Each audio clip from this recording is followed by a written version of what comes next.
Before I get into all the big stuff, let's take a look at an overview. And by overview, I'm hoping you realize that there's a lot of similarities between what we've done in the past, first semester, and what we're going to do now. All right, it looks also like it's lined up pretty good. So first, net force equals MA. Now, if we're looking for the analogy, this is when you apply a force, an object accelerates, but its acceleration is based on its inertia. So when we start with this as a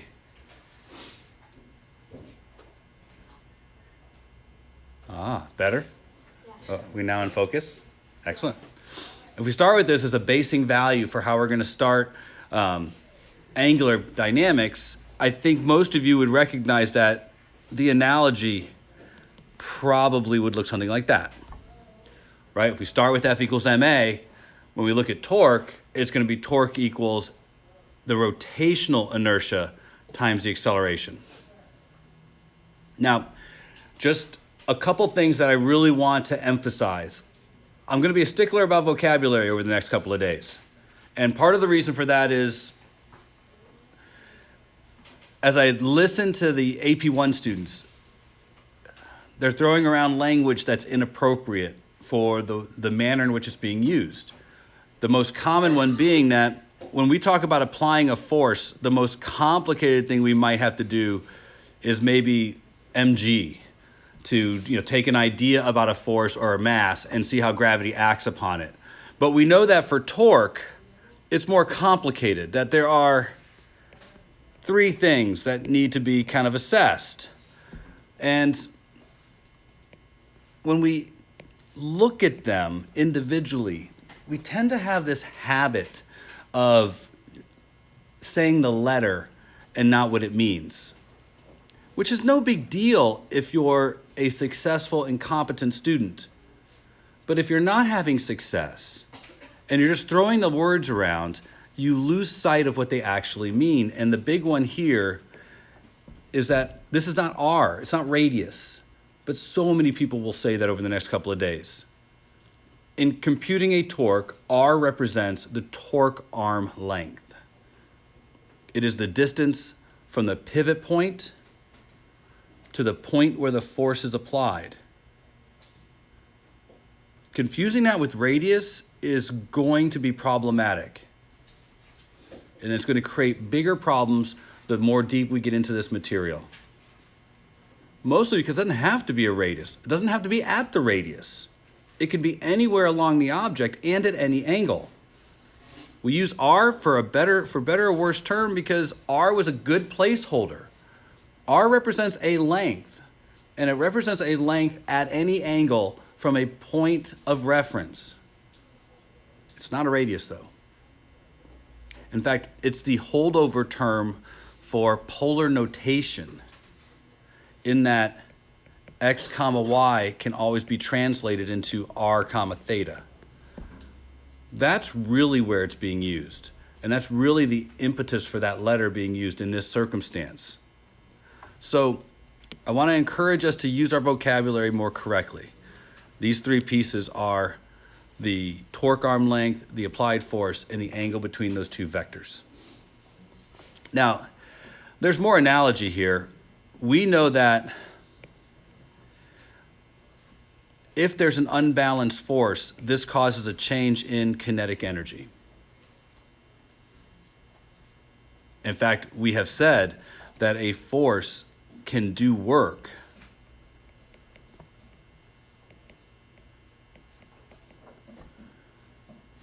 and an unbalanced force does work by changing kinetic energy. So this equality is wrong here, but I should say it more like this. If work from an unbalanced force is changing kinetic energy. So you can probably imagine that there's an analogy that work can be done from an unbalanced torque, and it would also change a particle's kinetic energy. We should be expecting there to be a form of energy that's based on rotation. We still have the mass moving. It's not changing location, but individual points on the mass are moving, and therefore those individual points have kinetic energy. If we see an analogy between torque and force, then there's probably an analogy between kinetic energy for translation and kinetic energy for rotation. We should expect there to be this analogy. Kinetic energy was always about the inertia of the object and the speed at which it's moving. So rotational kinetic energy is likely going to have a similar counterpoint. The inertia of the object and the speed at which it's rotating. It's important to understand that different points on an object that's rotating are rotating at different speeds. That's why the moment of inertia is used here and not the mass of the object. And we'll be able to prove this in a couple of days. Lastly, we know that the net force times time was considered impulse. And this was the change in momentum, where momentum was now a new measurement. There will be a net torque times time is going to cause a rotational impulse.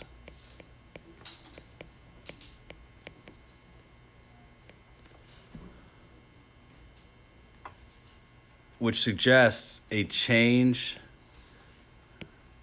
in rotational momentum.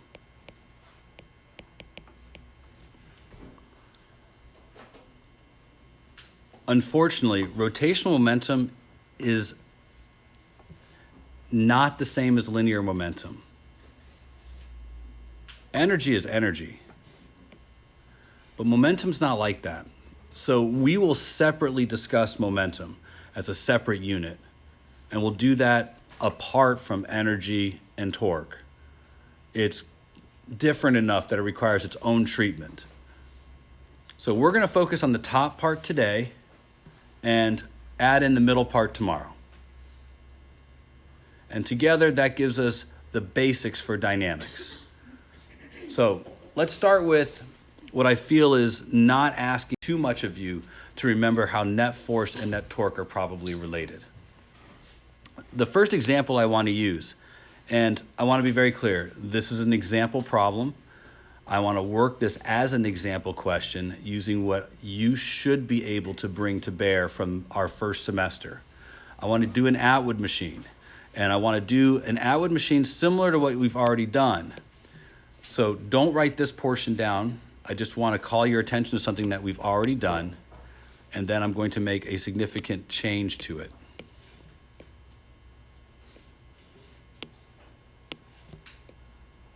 Oops. I want that. I want this. Yeah, I know. Big difference. So, you guys remember the modified Atwood machine question. Looks something like that. Kind of the background for talking about a simple exchange of force.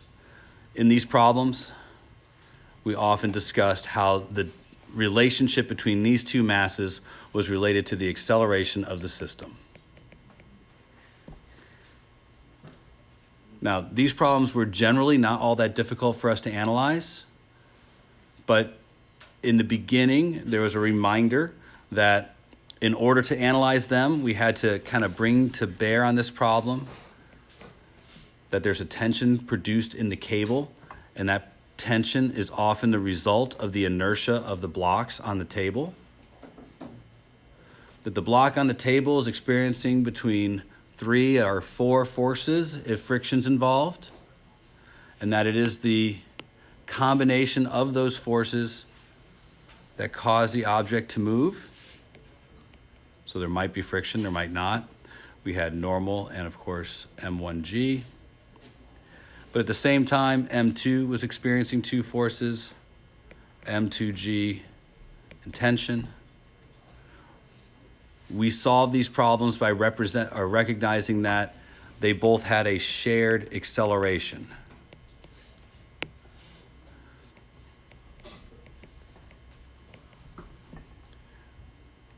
That the acceleration for one of the masses was the same as the acceleration of the other mass. And that these problems tended to be linked by the tension. Is that familiar to you guys? Pretty straightforward, I hope. So today we're going to look at a different kind of Atwood machine. In this version of the Atwood machine, we're going to look at the momentum of a pulley and how it could affect a system.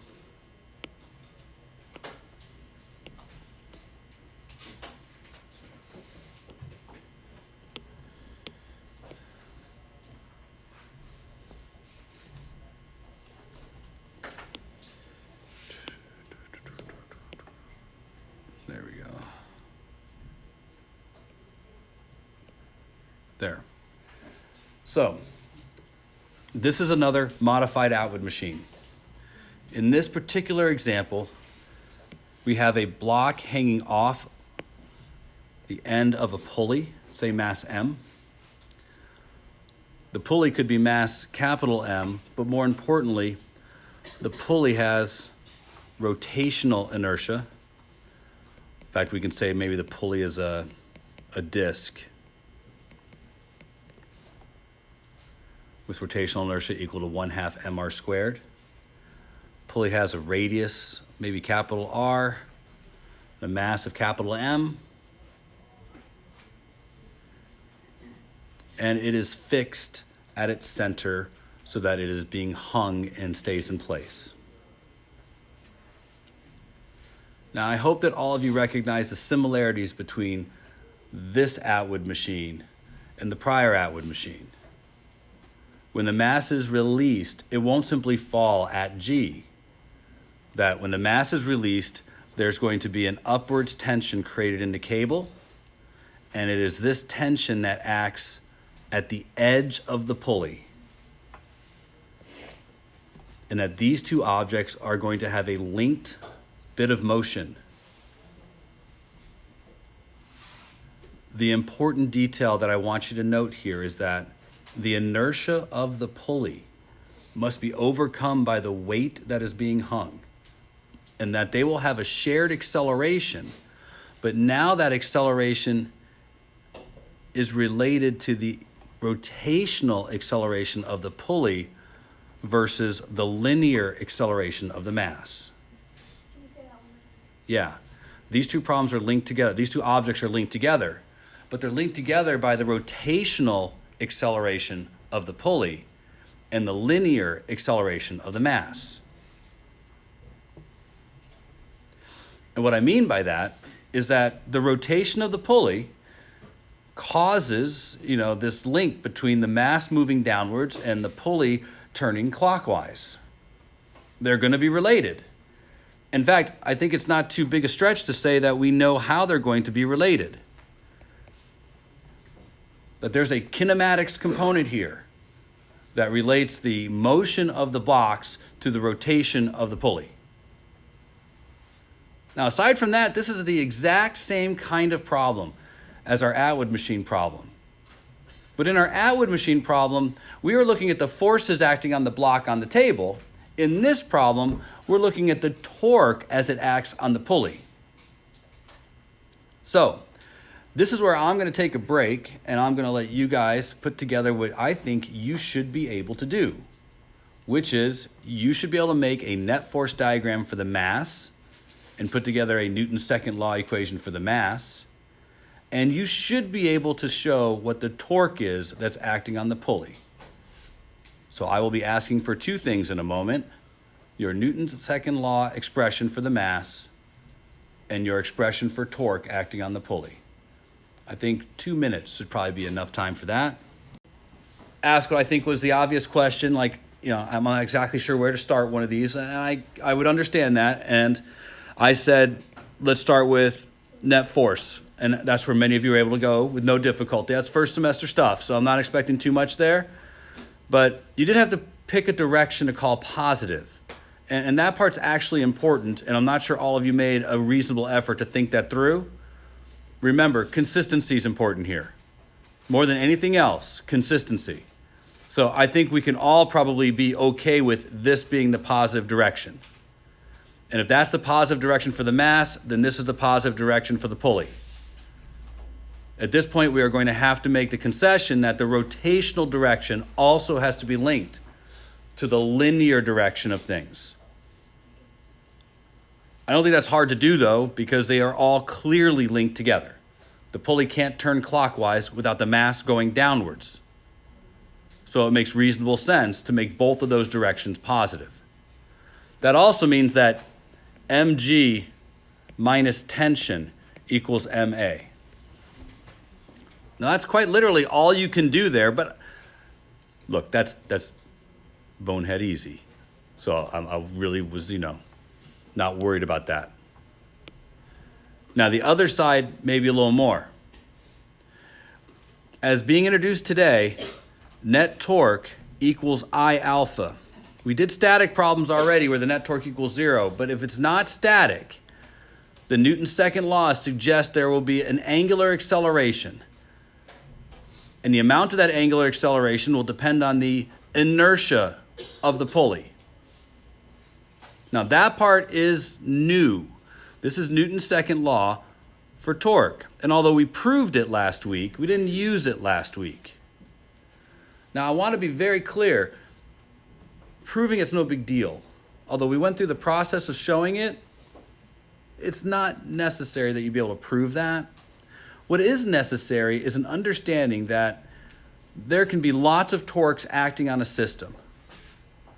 But ultimately, the effectiveness of those torques will depend on the inertia of the system. This is a phrase I repeated a lot first semester, that the effectiveness of a force is based on the inertia of the objects. That's true here too. Now, there are actually 3 forces acting on the pulley. Most of you didn't know that, or at least didn't recognize that. But there are 3 forces that act on the pulley, and you can't throw them away. We need all of them, because there are future questions where they come up. So when I look at the pulley, consider that there's a gravitational force that acts on the pulley, likely acting at the center of mass, and our pivot point is at the center of mass. So this force doesn't cause a torque because it's acting at the pivot point. Now these problems do not have implied pivot points. They have to have real pivot points based on the way in which they move. We can't simply select one that's convenient. But I don't think it's too obvious that the pivot point for a pulley is at its middle. There's also a normal force acting upwards on the pulley to keep it from falling. This normal force is probably greater than the weight. And trust me when I say don't throw out these ideas. These are all over the AP exam. Figuring out the force that holds a pulley in place. The third force is the tension force. The weight doesn't act directly on the pulley. It acts through the cable. The cable acts directly on the pulley. The tension force is the only one causing a torque, although there are 3 forces acting on the pulley. So now, recognizing that there is a torque, you should go through the process of recognizing how to calculate the size of that torque. That's that intermediate step that we have to have now when it comes to computing a torque. For pulleys, they're relatively straightforward. For one, you likely have the radius of the pulley. Second, you probably have a reasonable idea what the tension or what the force is that's acting on the pulley. But here's the best part. For all pulleys, the angle's almost always going to be 90 degrees. There's no easy way to have a pulley not have a tension that acts at a 90-degree angle. This is because if there's a string wrapped around the pulley, it has to come off the pulley at a tangent And because it comes off at a tangent, it's always perpendicular to the radius. Now I'm saying all that. Are you getting that in your notes? Because I see a lot of tapping of pencils, but not a lot of writing of pencils. And again, when we're done, this page is just going to be filled with letters, but you should be giving yourself some information so that when you have a quiz tomorrow and I say, I'd like you to replicate this, you have something in your notes that will help you walk through and do what we're about to do. And I hate to keep harping on it, but I know who struggles and I know who I don't see their pencils wiggling. Because although we're getting close, we're really only a portion of the way done. So, this represents the one torque acting on the pulley, and since there's only one torque acting on the pulley, I can now use Newton's second law for torque to see how this is effective at moving the pulley. Now, all of this just represents what goes here on this side. So, R times T, and I'm not going to put the sine of 90 up there. But also now we tend to have to start filling in the moment of inertia, which in this problem is 1/2 capital M capital R squared times the angular acceleration, alpha. Now, just like the Atwood machines from before,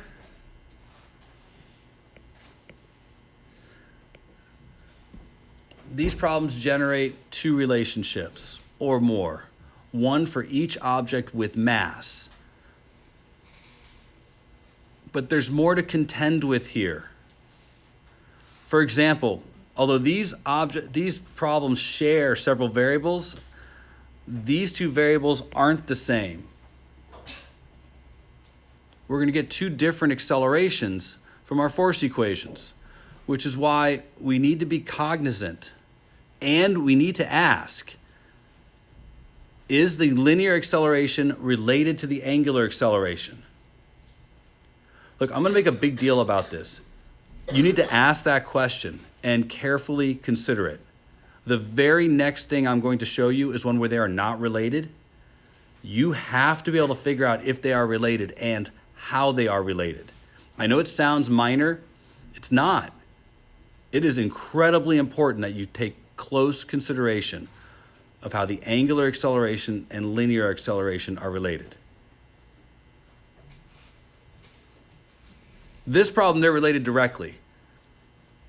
And to solve a problem like this, I would almost always put your work in terms of the linear acceleration of the system. If you want your problem to work out the best, it is almost always best to put your work in terms of the linear acceleration. It will make your problem easier. And although it's not obvious why, it will be in a moment. You're going to see something that happens if you're willing to put everything in terms of the linear acceleration. That's what we're going to do now. I'm going to rewrite this over here, but I'm going to put the linear acceleration in there. So I'm going to have RT on the left of 1/2 m r squared, still on the right, but now I'm going to have A over R. The R that I put here is capital R because it's the radius of the pulley. And if you've done this correctly, one of the things you should notice straight away is that all the R's cancel.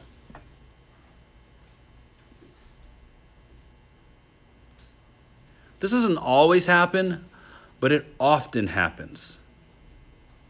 And because of that, that's why I always recommend putting everything in a linear acceleration. Even if you're asked to find the angular acceleration, put it in terms of the linear acceleration first. It will make your problem easier. My tension now just becomes 1/2 ma.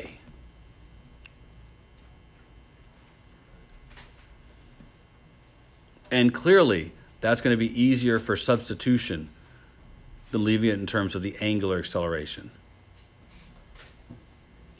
Now, there's no point in completing this much further because it just becomes the algebra we've done before. You are going to take this and place it in for the tension here. It will give you an expression for the acceleration. I'm out of room here to really do that. But I'm going to hit pause right. Thing number one, you are still going to have to create a free body diagram and analyze the motion of a single point mass or more.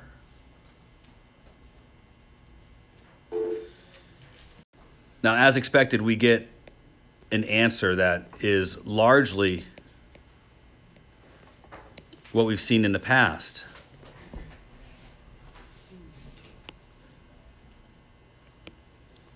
Just writing this in from the last page. I know it's in red, you can't see it. But I replaced for tension the 1/2 MA from the prior example. And now if I was actually asked to figure out what the acceleration was,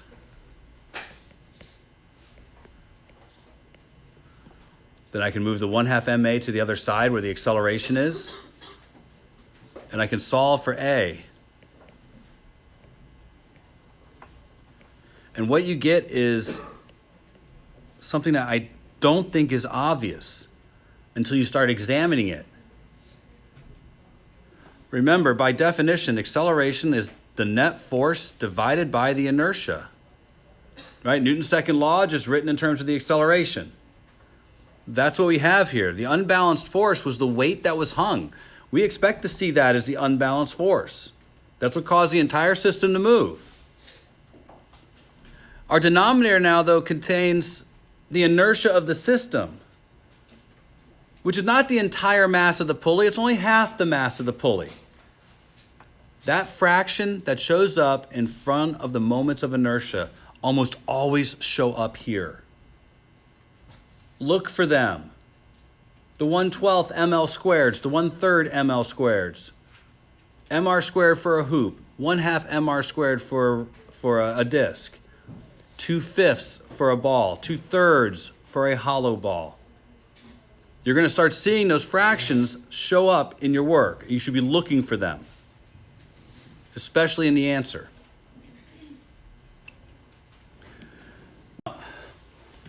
That's not the level that we're going to be working at. We're going to have to work at a higher level. And since I know I'm getting close to the end, I'm going to leave you with something that I need you guys to do tonight.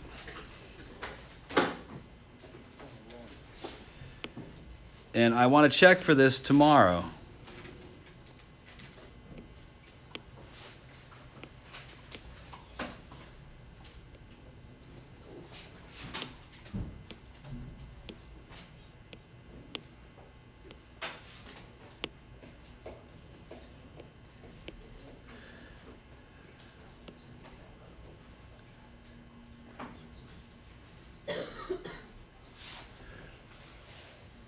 Okay, I want you to imagine that you're holding a roll of toilet paper by one end, and you're going to let it unroll.